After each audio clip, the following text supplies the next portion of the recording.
The Chinese government seizes over 7,000 human penises.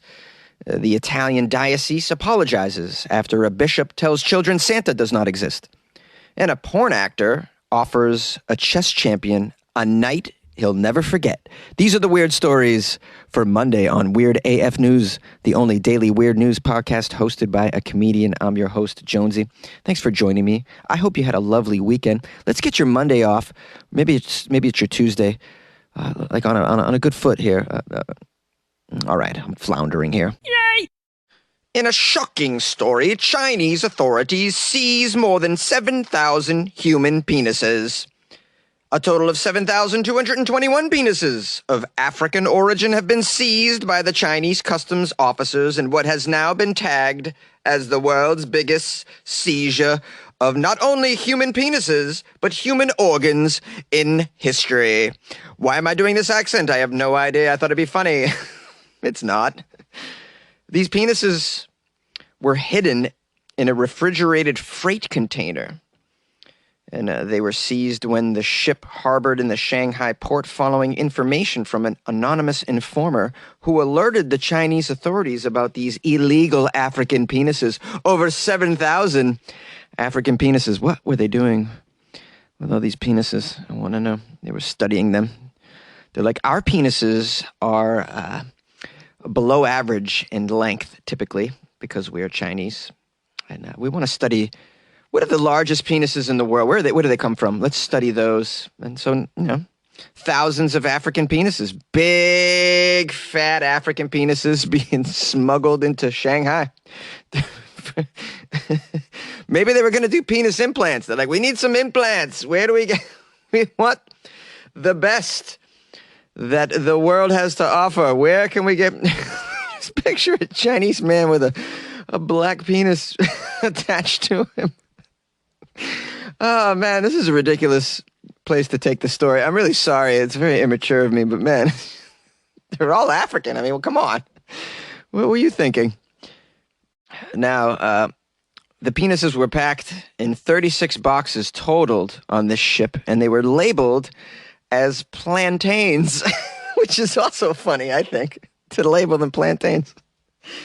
It's kind of like an inside joke, in a way. If you were the person who had to label the boxes, like, what could we put here? Eggplant? Should we go with eggplant? That's too obvious. Let's go with plantains. Nobody will know. Okay, this ship came from Lagos, Nigeria, and the ship's crew consisted of 4 Nigerians, 2 Malayans. Is that important to have the ethnicity of the people on the ship? I don't know. I really want more information about the international smuggling of thousands of penises. Is this big business? Where did you get them? Did you just lop them off dead people? Like volunteers giving up their penis for $100? What is going on? It says here the Chinese General Administrator of Customs says an increasingly large number of armed groups in Africa actually use organ trafficking to finance themselves. And this makes such seizures of organs and body parts pretty predictable, they say. Here's a quote from the guy, Li Wu. These organs are common commodities now, even the penises. And they were certainly harvested in unsanitary conditions, I'll tell you that. Or they were contaminated. These penises have definitely been contaminated. We can't let them out on the Chinese market. Not contaminated penises. What were you going to do, let them out on the market if they weren't contaminated? Where are you selling 7,000 plus African penises in China? On the Chinese market? Like, is this some sort of ancient Chinese medicine that I'm unaware of? You grind up African penises and you snort it, and it fights the common cold. Like, what are you doing with these penises on the Chinese market? Another quote from this guy, Lee. He says, we know that penises from Libya and Sudan fetch a higher price than those from other African war zones, but can't presume of their origin before the end of the investigation. I mean, I guess Libyan penises are huge right now. No pun intended. What are you doing with these penises? Who's buying all these penises? What happens to them? Oh, man, I have so many questions. It says here the value of these penises can be as high as illegal drugs. Lee says that specimens of this size that they just seized usually fetch around $160,000 each on the black market. Black market. And its total value was more than 1.15 billion US dollars. 160,000 for a penis? Man, if I ever get hard up for money, I mean, all the puns, they're bad. I'm sorry. Jeez. Okay. It says here, this guy Lee, I want you to know that similar seizures are going to be more common over the next few years as armed groups in Africa turn to organ trafficking. They're using penis trafficking to finance military operations. Where are they taking the penises from their victims or their enemies? This is just unbelievable. I mean, you just don't know what has value in this world. You think you know what's valuable, but you don't. I remember I used to make fun of my stepdad all the time for saving all this crap. Why are you saving all this stuff? Just everything in the attic. Stupid shit. It's going to be worth money someday. It's going to be worth money. What's going to be worth money? Your 1988 Roger Clemens baseball card? Are you out of your mind? But what do I know? Apparently penises are worth $160,000 if you're from Africa. I don't know shit. The Italian diocese has to apologize after a bishop tells children that Santa does not exist. A Roman Catholic diocese in Sicily apologized after reports emerged that the bishop told children that there's no Santa. It was a wonderful day in the children's life. In a Facebook post, the diocese said that Bishop Antonio Stagliano's intent was not, quote, to break the charm of Christmas for the little ones. Oh, no? Well, then what was it? What was your intent, sir? Just to give them a dose of reality of some sort? You can't tell the kids Santa doesn't exist if you're a bishop. I can tell kids Santa doesn't exist because I have a weird news podcast. I'm not a bishop. Are there kids in the room, by the way? Santa exists! Santa exists! The bishop doesn't know what he's talking about, kids. Don't worry. Santa will squeeze down your chimney or crawl through your window, however Santa gets in your house. No one ever questioned, like, when you were a kid, like, hi, we don't have a chimney. Like, how's he getting in here? Anyways, is he just coming up through the basement? Like, what is going on? Yeah. The diocese communications director, Alessandro Paolino. Oh, they have the best names in the Roman Catholic diocese. Yay, Antonio Stagliano, Alessandro Paoliano, Nicola Lasagnano, Raviolo. Okay, the director says, I'm very sorry for the declaration. The bishop was trying to reflect. I should probably do like an impression of Alessandro Paolino.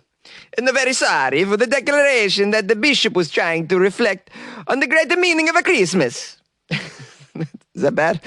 That's pretty bad. Basically, he's saying the bishop was just trying to reflect on the greater meaning of Christmas. Yeah, really? By telling the kids that Santa doesn't exist? That's the greater meaning. Kids, you want to think about the bigger meaning of Christmas this year, which is that there's no Santa. We made it up. Costco made up Santa to sell more goods. That's what happened. Okay.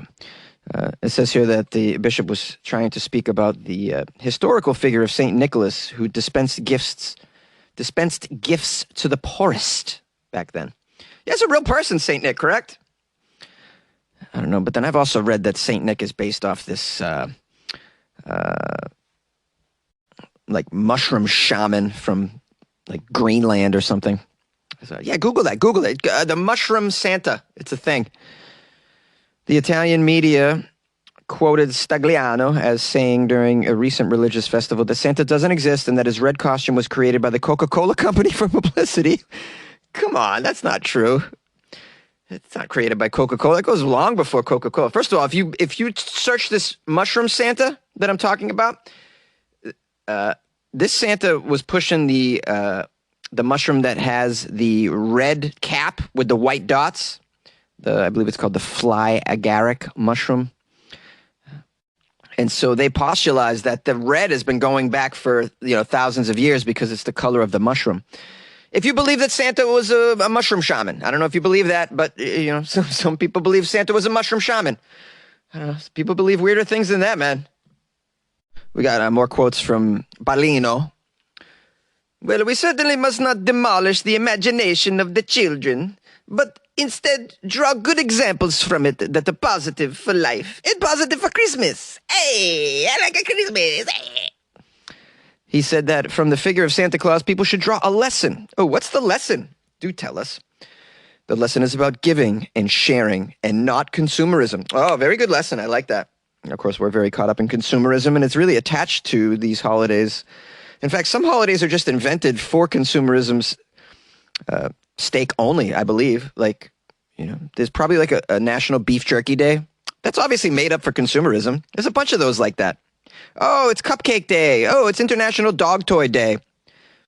Why can't I get a day? Why can't I get a weird news day? What about that? What about me? What about my needs, huh? Give me money. No, seriously, give me money. You like podcasts? You're listening to my podcast. Maybe you thought to yourself, I'd like to make a podcast. Too difficult. No, not with Anchor.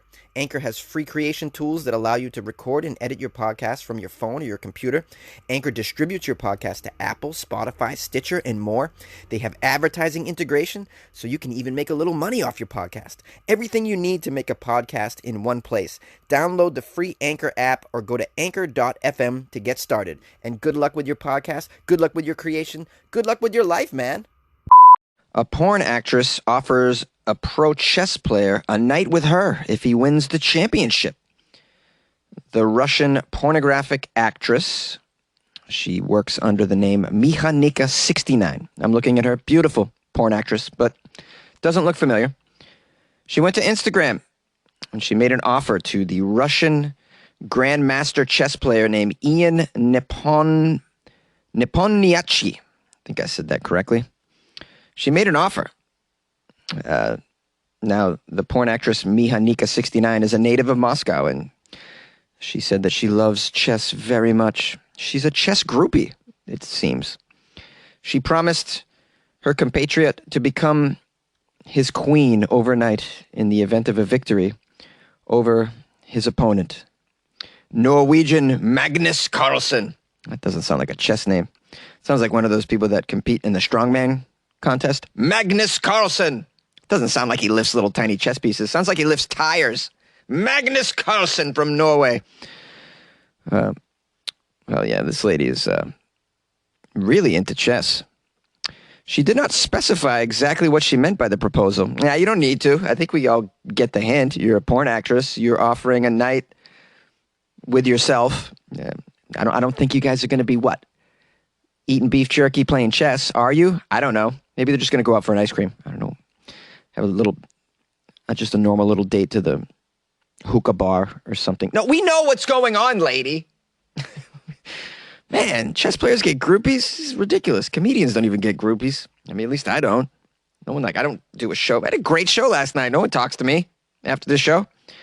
No one's coming up to me. No porn actress is like, hey, you made me laugh. I'm going to be your queen for the night. No. And they say you women are really looking for a sense of humor. That's the quality that you look for. Sometimes the dominant quality in a man is a sense of humor. Yeah, well, really? I think it's all talk, really. Okay, now let's get down to the statistics of this chess championship, because apparently Nepomniachtchi and Carlsen have played 8 total games. 6 of them ended in a draw. 2 were won by the Norwegian Magnus Carlsen, who leads with a score of 5-3. The game consists of 14 games total. Did you know that in the chess championship? I didn't know they played 14 games total. How many days does this go for? It says here, it also can end early, though, if someone reaches the mark of 7.5 points scored. For a victory, 1 point is given. For a draw, half a point is given. So this is how they keep scoring it. So if you just run all out, you ball out 7.5 in a row, then you get to sleep with a porn actress that likes chess. There's not too many of those, I'd imagine. It says here that Carlsen is the current holder of the world chess crown. Nepomniachtchi plays for the world title for the very first time in his young career. There's no photo of him, but I guess he's probably a very young, handsome little nerd. Just loves chess. The thing is, if you love chess this month, you probably don't really like porn stars. You're probably like, you're like, I could do without porn. So you're not going to meet a chess player that's a freak, are you? So maybe they will just hold hands and go get an ice cream. People eating ice cream up in Russia this time of year? Probably not. Maybe get like a hot cocoa with some vodka in it. Is there such thing as a Russian coffee? You know, they have the Irish coffee, which is coffee with whiskey. Do you have a Russian coffee with vodka in the coffee? Anybody in Russia listen to this? Want to let me know? Wow, this story just went off the rails. Where did I take this? I don't even know what I'm doing. Man, the weed is good, man. The weed is good in Cali. That's all I'm going to say. I just love you for being here. Thank you so much for spending this 20 minutes with me, making it all the way to the outro. Some shout-outs are in order. Lisa from Finland bought me some coffee over the weekend. She's so lovely, her and her family. Lisa's an OG fan of the show. She also wrote me a nice little email, too. She said, Jonesy, I hate potatoes. Finns have at least 26 types of potato, which this kind of blew my mind. 26 types of potato in Finland? That's pretty cool.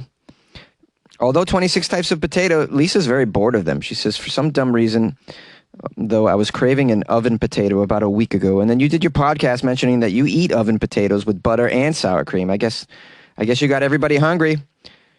And then this is the best potato any of us has ever eaten, and it's totally your fault. And then she sent me a photo of her. But this looks like a delicious potato with the sour cream. Are those chives in it? Oh, man, this looks like a tremendous potato. Oh, I really want one. I got a couple sweet potatoes in there. Maybe I'll make one of those in the oven. That's a good idea. Thank you, Lisa. Appreciate you. And appreciate you buying me coffee, supporting the show. Shout out to the fam. One of these days, I'm going to make it up to Finland and hang out with Lisa and her husband and kids. All right, what else? We had a new patron as well. I believe. Did I mention these guys? Hold on a second. We got two Davids. David Link and David Cox. I don't know where they're from, but they're pretty cool. They joined the Patreon. That shows support right there. Would you join the Patreon, man? You're like, that's a commitment. Yeah, it's like a monthly little charge on your credit card. Not much. You can buy Jonesy a cup of coffee a month, which is pretty sweet, or buy Jonesy copious amounts of the herb to keep me going. Hey, man, you think I could sit in a closet sober? Are you out of your mind? Come on now. Well, thanks to David Cox and David Link, I don't have to sit in a closet sober. I could be completely hopped up on the caffeine and all of that. So thank you so much, Davids, for joining the Patreon. Please enjoy the extra content that's in there. Check it out. Browse a little bit. There's some funny stuff in there. Stuff you can download too. If you want more Weird AF content in your life, the Patreon's a place for that, for sure. But maybe you don't want the content. You don't care about the content. That's fine. You could just, join the Patreon because you want to support. That's all. If you don't want to commit to a Patreon, you could do what Lisa did, which is just go to weirdafnews.com and click on Buy Jonesy a Coffee. Bam. Easy for the holidays. Boom. I'm going to put whiskey in that bitch. Hey!